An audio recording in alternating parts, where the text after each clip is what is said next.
months. I am 78 years old. If you look at the statistics, I am in the final chapter.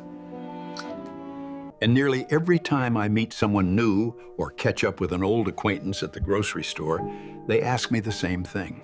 To share your morning coffee with. I understand why they ask.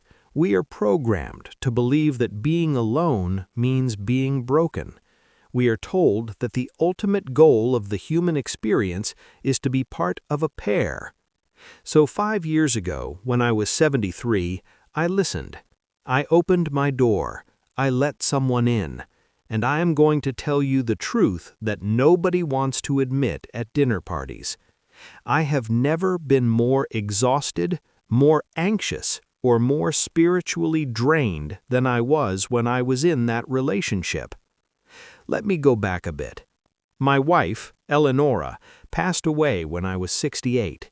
It was cancer.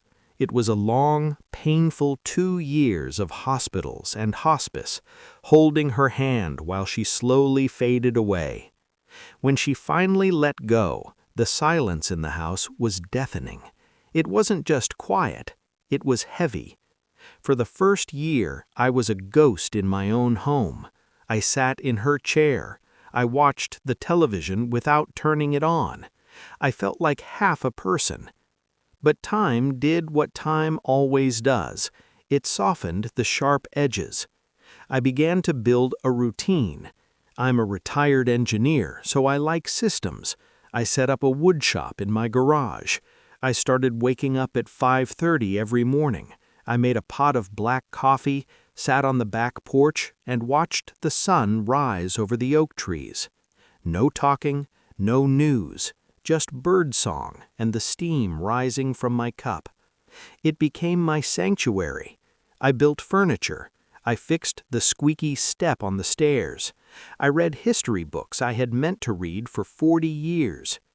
By the time I turned 72, I realized something surprising. I was content. Not joyful, not excited, but steady, at peace. But the world does not like to see an old man alone. My daughter, Sarah, is a wonderful woman, but she is a fixer. She would come for Sunday dinner and look at me with worried eyes. "Dad, you are isolating yourself," she would say. "Humans are social creatures. You are going to wither away in this garage." Then came my neighbor, Mrs. Higgins. One day, while I was getting the mail, she told me about her friend, Sylvia. Sylvia was 70, a retired nurse, lively. She drove a red car. "You two would be perfect," she said. "And enough people tell you that you are incomplete, you begin to believe them." So I agreed. I met Sylvia for coffee. And I will be honest, it was nice.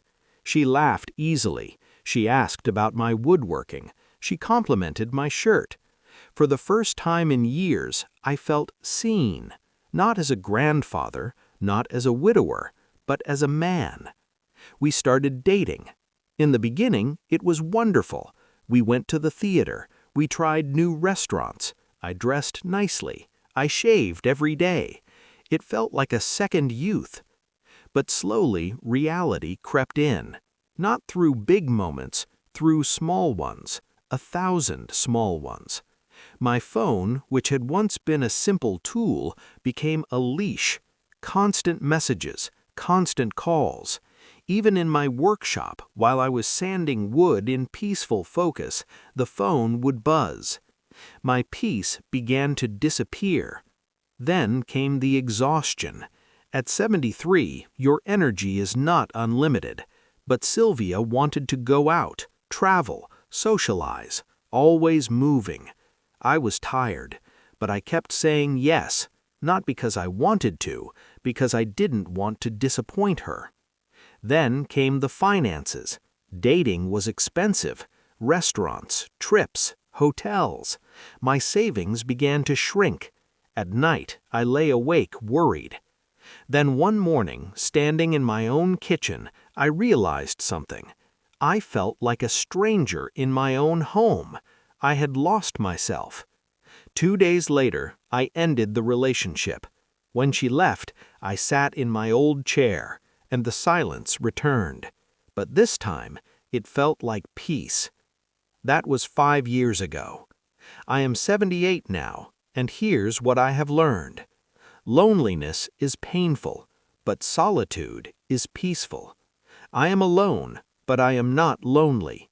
I am full of my thoughts, my projects, my freedom. Peace is the most valuable thing you have, more valuable than companionship, more valuable than validation. So if you are feeling pressure to find someone, remember this: you are not broken, you are not incomplete. The quiet is not your enemy. The quiet is where you find yourself. And at 78, I have discovered something beautiful. I am enough.